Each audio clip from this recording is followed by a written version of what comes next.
Are you in a good place now in your life? Depends on when you ask me whether or not it's a good place. Are you happy? It depends. It also depends on when you ask. Asking right now? No, not particularly. From the day Luther Vandross was introduced to us, he embodied a walking paradox. A singer known for his love songs that connected with millions of people around the globe, but in fact never had a love of his own. In this video, we'll explore Luther's life, career, and the profound loneliness that shaped his personal journey. This is his story. My middle name is Ronzoni. Is this really true? It is. Actually, it's on the birth certificate and everything. Luther Ronzoni Vandross. Luther Ronzoni Vandross Jr. was born on April 20th, 1951 in New York City. Vandross grew up in a musical household in Manhattan's Lower East Side in the Alfred E. Smith public housing development. His mother, Mariah Vandross, was a nurse, and his father, Luther Vandross Sr., worked as an upholsterer. Luther was always musically inclined, and by the age of 3 he had taught himself how to play the piano by ear. Luther's childhood was filled with memories on the beach, dancing in his family's living room, and laughing. But in 1959, after spending time at the beach, his father suddenly passed away. Luther was 8 years old. After his father's sudden passing, Luther turned to music as a way to escape the grief. In a 2002 interview, Luther would say, "I still carry that pain with me, and whenever I see the relationship between a father and son depicted on television or in a film, I am filled with sadness at what I have missed." Luther's family was deeply musical. Not only was his late father a singer, his oldest sister Patricia sang with the Crests, a doo-wop group consisting of 4 neighborhood boys and Patricia. They were on the brink of success when they were asked to go on a countrywide promotional tour. When Patricia asked their mother, Mariah, for permission to go on the road with 4 guys, she refused to allow her daughter to go. So Patricia had to leave the group. A year later, the Crests would go on to have their first hit single, and Patricia was still living at home, longing for a chance to make it out again. She and his other sister Anne would escort Luther to the theaters, where he would fall in awe of the likes of Dionne Warwick and Aretha Franklin. In seeing them, a spark ignited in Luther. He had always been musically inclined, but watching those performers, the way the Temptations moved, the way Diana Ross sashayed upon the stage, the way Dionne crooned, he wanted to be like that. Dionne Warwick would serve as Luther's main musical inspiration as he grew. He admired her voice and the way she carried herself as she performed. He took notes and studied her as well as the other acts, notably Diana Ross, as he himself grew into an artist. Why did you say you were influenced by 3 female singers, all of whom are great, by the way? Yeah, well, Dionne, Aretha, and Diana were always my favorite singers. I remember the Murray Decay shows at the Brooklyn Fox Theater. That's where I first saw Dionne Warwick and decided at that point that I wanted to do it also. By high school, his love of music was instinctual. He had founded a singing group called Shades of Jade, consisting mostly of his classmates and one of his best friends, Robin. He also appeared several times at the Apollo Theater's famous amateur night, losing each time. But at 16, he had something else on his mind. Luther was in love, but it was unrequited. In a quote from Craig Seymour's book, Luther, The Life and Longing of Luther Vandross, Luther is quoted as saying, "The person was almost like, 'Thank you, but I'm not interested.' It was very painful and unrequited and alienating, very alienating." Luther would never disclose who the person was, but to cope with the heartache of unrequited love, he turned to food. "The first thing I would do if I was depressed or dejected, whatever, is eat," he said. But heartbroken or not, Luther had a dream. Not letting the previous losses break him, he and the rest of the members of Shades of Jade were picked to be a part of the Apollo's performing youth group called Listen, My Brother. The group consisted of more than 10 singers, but Luther was a standout. His voice, silky smooth, was unlike anyone else's. The group released 2 singles featuring Luther. Shortly after performing at the Harlem Cultural Festival in late August 1969, the group was hand-selected to be featured on the pilot for a new public broadcasting service show for children that featured a bunch of toy puppets and taught kids lessons in life. The show's name was Sesame Street. And for all that success, at 18, Luther hadn't yet found a puppy love of his own. In a 1990 interview, he stated, "Maybe that's why when everyone was forming couples and falling in love, when romance was all around me, I missed out. I was distracted. My life was in the headphones. It might have been lonely in there, but I had no choice." By then, music was an obsession. It still is. Also, he was too busy with diplomatic matters. In his time at William Howard Taft High School in the Bronx, he had founded the first ever Patti LaBelle fan club. He was the acting president and took his job very seriously. After high school and a brief stint at Western Michigan University, Luther had decided he was going to go all in on his music career. He kept in touch with those from Listen, My Brother, and tried to network his way into gigs while working at a store in the city, until one day the opportunity of a lifetime came along. Ken Harper, a former radio DJ, was producing an all-black version of The Wizard of Oz set for Broadway. The Wiz, a working title at the time, needed songs and Luther sent him all he could. Luther's upbeat climax tune Everybody Rejoice, A Brand New Day made it into the play and into Broadway. Experience with David Bowie probably taught me the most because it was the first experience away from home that I had had. Remember when I sang with Bowie, I was still living with my mother at home. So this was the first chance that I had had to get out of New York City. Luther's friend Robin had married a guitarist who was working with David Bowie. One day she invited Luther to a listening session at Bowie's studio. While listening to a rough cut of Bowie's Young Americans, Luther had a few suggestions which turned into Bowie hiring Luther to not only sing backgrounds but to come up with the arrangements and melodies for his album. Luther had previously written a song called Funky Music, in which Bowie would rework into the tune Fascination that's featured on the Young Americans album. Luther would go on the road with Bowie as a background singer and then transition to an opening act for his 1974 tour. On January 5, 1975, The Wiz opened on Broadway, and by March, Young Americans was out and became Bowie's biggest selling album in the United States. After leaving the Bowie tour, Luther got the opportunity to work with Bette Midler on arranging her new live show. Luther sang background during the show as well, but no one saw him. Bette's other background vocalists, who she deemed the Harlettes, were a well-known bunch, usually slim, usually female, and Luther was none of those things. So he used to hide in the shadows behind the curtain with a microphone, harmonizing with the other three. But Luther wanted for the public to not only hear his voice but to see him. Debilitatingly shy and not believing in his abilities to be a true solo artist, Luther decided to form another group, one he simply named Luther. The co-ed group consisted of former Shades of Jade members Anthony Hinton and Diane Sumler, as well as Teresa V. Reed and Christine Wiltshire. They released some moderately successful singles, but none of them charted. And there's nothing like the flavor of juicy fruit gum, the fascinating flavor of juicy fruit gum. During this time, Luther was also writing jingles for additional cash and was singing background vocals for the likes of Chaka Khan, Roberta Flack, and even his ultimate supreme, Diana Ross. He was making over $600,000 a year at one point in the 70s. By 1980, Luther the group had disbanded, but his work had caught the attention of French-Italian businessman Jacques-Fred Petrus.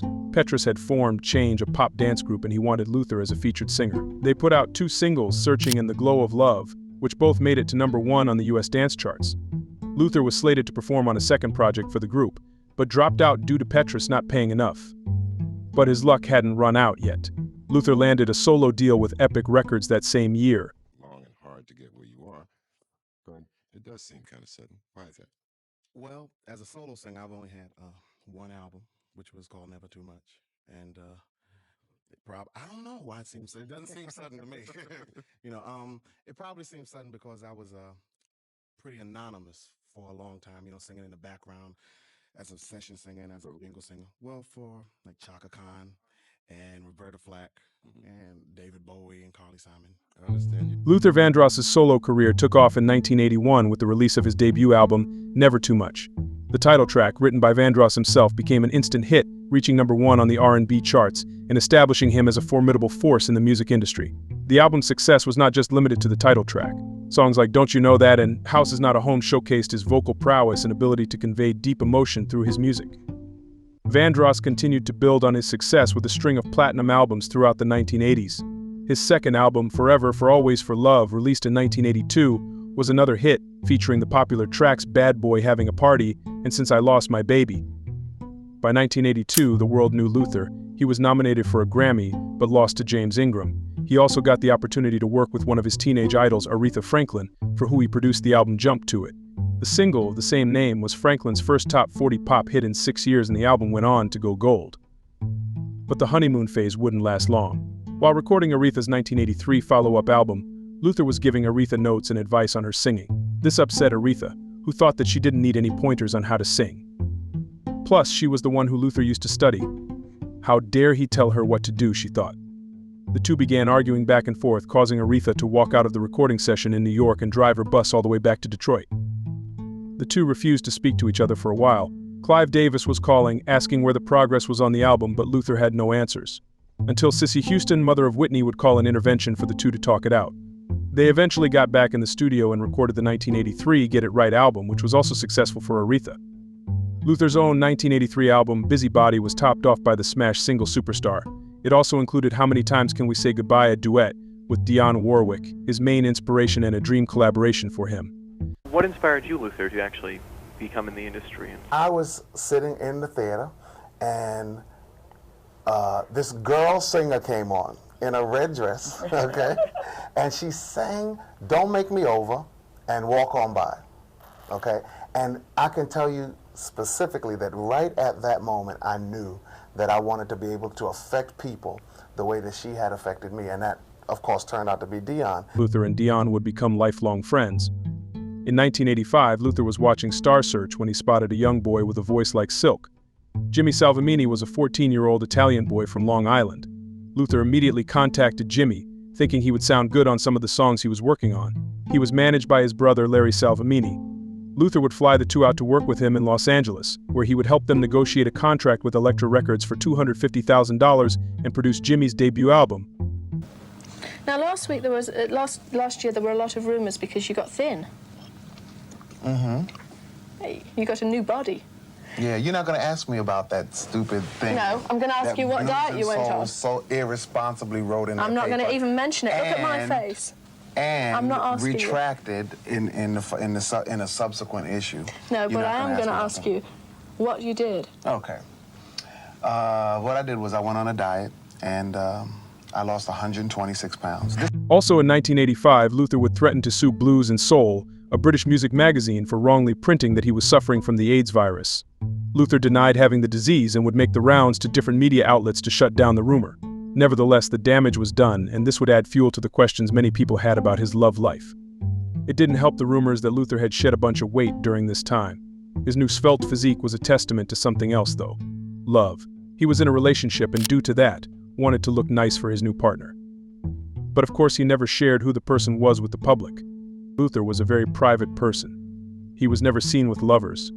We never knew if they were male or female. He never talked about them. But from his music, we all knew that he had love inside of him. He just wouldn't tell us. Luther and the Salvemini brothers were working on Jimmy's album in Los Angeles. During this time, he became very close with them, showing them around town and working on music. Luther was pulling out all the stops for the album, calling Irene Cara and Cheryl Lynn to appear on the record. The day after the album was finished, Jimmy, Larry, and Luther were driving in Luther's Mercedes on Laurel Canyon Boulevard when suddenly there was a crash. Luther came away with minor injuries. Jimmy was rushed to the hospital with a collapsed lung. But Larry was in much worse shape and eventually passed away at the hospital. Prosecutors initially charged Luther with felony vehicular manslaughter, but later determined they lacked the evidence to indict him. The Salvemini family would file an unlawful death suit against Luther, and the case would be settled for around $630,000. This loss deeply impacted Luther. He would never talk about it in the media, but for all accounts, Larry had become one of his best friends, and his death was not only heartbreaking but personally traumatizing for him. But even through grief, the show went on. Luther's 1986 album, Give Me the Reason, solidified his reputation as a leading R&B artist. The album included the hit singles Stop to Love and So Amazing. Vandross's music videos from this period also gained significant airplay on MTV, further expanding his audience and giving him crossover appeal. That my biggest weight. And across the hall walked one of the waiters. And I said, "See, Whitney," I said, "that's the size I want to get down to." And she said, "Why?" I said, "Well," I said, "look at, I said, he has a 34 waist. He's my height, it's just right, She said, "Yeah, but Luther, he can't sing." Despite his success, Vandross faced several personal and professional challenges. His struggle with weight gain and health issues was a constant battle throughout his life. This was exacerbated with the loss of his drummer Yogi Horton, who had passed away in 1987 from a self-inflicted fall. Luther had gained 120 pounds through his grief, and the person fans had seen in the MTV videos looked different when they caught him in person. Nevertheless, Luther was a superstar, some would even call him a diva, and he had many battles with the other divas of the day. One of his most famous feuds was between him and Anita Baker. Anita was at the top of her game in the late 80s, fresh off her hit album Rapture. Their beef all began during the 1987 Grammys. Luther and Anita had agreed to sing the Marvin Gaye and Tammy Terrell duet, Your Precious Love, and had rehearsed everything to be on the live television broadcast. However, on the day of the Grammys, Anita changed her mind and opted to sing a tribute to Billie Holiday instead, without Luther. That obviously rubbed him the wrong way. On top of that, he lost his Grammy nomination that night, throwing salt on the wound. Somehow, these two end up co-headlining a tour together. Aptly titled The Heat, the two stars avoided each other to no avail. Luther had curtains put up to avoid even seeing Anita. Whenever Luther entered the venue, security guards would lock Anita's dressing room and shield the two stars from each other. The tour was tension-filled but commercially successful. The crowds loved to see two of the biggest R&B stars of the time going head-to-head vocally, even if they didn't care for each other. For all his commercial and critical success, it's a wonder that Luther wasn't a Grammy darling. But 9 years after he had released his first album, he had never won the award. In 1991, Vandross released Power of Love, which won him his first Grammy Award for Best Male R&B Vocal Performance. The album's title track and Don't Want to Be a Fool were both major hits, and the album itself went platinum. Luther put out his 8th studio album, Never Let Me Go, in 1993. It was his first album to not debut at number 1 on the R&B album charts, and did not receive any of the acclaim Luther had been accustomed to getting throughout his career. The tour to promote the album would be just as disastrous as the album itself. We're opening for Luther, and Luther's fabulous. He is. Dawn, Terry, Cindy, and Maxine, also known as In Vogue, abruptly left his 1993 Never Let Me Go tour due to spats with Luther. The group signed a contract that stated that they would be paid $55,000 each concert, but they couldn't do a few things. They couldn't wear any colors that Luther or his band were wearing, no reds, no whites, no blues or blacks. They also couldn't wear sparkles. Also, Luther's stage was in the round, meaning that it was in the middle of the arena and rotated around for the entire audience to see. En Vogue had signed a contract stating that their band was supposed to be on the stage. But when audiences started complaining that the stage was so cluttered they couldn't see, and the ladies started receiving bad reviews from critics, they wanted to move the band to where Luther's was, which he had a problem with. It was in their contract that they couldn't wear certain colors and outfits, Luther explained, because that would diffuse the impact of what my backup singers wore. After all, those gowns that Lisa and Ava wear on stage cost me $20,000 each, and they have several of them. And since they were designed to get maximum response from the audience, I don't think it was unreasonable to ask En Vogue not to wear the same colors or styles we did. Look, people who buy tickets to my show expect to see and hear something new and different every time. Impressing them with the fabulous clothes my singers wear is almost as important as the performance itself. En Vogue signed the contract, but tensions would flare as the tour went on, all culminating in a big blow-up between Luther and the ladies, in which Luther called the police on them for disregarding the curtains he put up to shield himself from the group. En Vogue would go on to tell their story in the press, but Luther would dismiss the girls, calling them spoiled, non-truth-telling contract breakers. Away from the petty girl group drama, this tour proved to be a tough time for Luther personally. His sister, Patricia, passed away in the middle of it. His longtime manager, Billy Bass, would also quit the tour as well, stating Luther is a very successful guy in his professional life, but a guy who's often very unhappy off the stage, and when Luther is miserable, he tends to make the lives of those around him miserable. And when Luther got home from the tour, he would not have anyone waiting for him there, no one to cook meals or lounge around with. It was just him. This is an album of classic songs. I define classic as songs which stand the test of time, songs which are not flavor of the month songs, songs that the generations can share. In 1994, he released Songs, an album of covers that showcased his versatility as an artist. The album included his rendition of Lionel Richie's Hello and Endless Love, a duet with Mariah Carey, which became a massive hit. The album was panned by critics, claiming inauthenticity from the whole thing. Amidst the critical flop, Luther took a break after Songs and focused on his personal health. He had ballooned to 314 pounds at that point, and would use the time to create an extremely regimented workout routine and low-calorie diet. But by 2001, he was ready for a comeback. First of all, you look wonderful. Well, merci look beaucoup. Terrific. Thanks. What are you doing? You know, I'm doing the square thing. I'm exercising and dieting and, improving my health in the process. Luther signed to Clive Davis's J Records and released a self-titled album in 2001. It produced the hit Take You Out, which is still a jam to this day. In 2003, Vandross released what would be his final studio album, Dance With My Father. The title track, a deeply personal song about his late father, won the Grammy Award for Song of the Year in 2004. But Luther was not able to make it to the Grammys that night, rather appearing in a pre-taped video to accept his award. Although he had tried to control his health starting in the late 90s, his struggles with his weight and hypertension haunted him. In April 2003, he suffered a severe stroke that left him in a coma for nearly 2 months. The stroke affected his ability to speak and sing, and Vandross spent the next couple years of his life in recovery. But even still, he longed for love. Michael Musto, an associate of Luther's, insisted the singer was desperate to find a boyfriend in the years before he passed away, saying, "A famously openly gay singer-songwriter told me Luther was dying to have a boyfriend. It was an inside show business open secret." The paradox of that the person who sang these beautiful songs, The person who brought so many people together was dying and did not have a romantic partner to share his last days with, was spellbinding. Luther, a force with a voice that inspired love from the masses, was alone. But he had family. His mother was there and would make appearances in his honor, even appearing at the AMAs to accept his last award. And sure, Luther had the love of the people. We loved him. But that romantic love, that longing for someone to share his life with, was missing for Luther, and he never had it. Sure, he had partners here and there, but the gripping love that inspired songs like Superstar and A House Is Not a Home was not there for him, even if he did want it desperately. His last public appearance was in May 2004 on The Oprah Winfrey Show. And on July 1, 2005, Luther Vandross passed away at the age of 54. The Velvet Voice, the greatest singer of love songs, was a true icon of his time. He inspired millions with his soulful melodies and heartfelt lyrics, touching the hearts of fans around the world.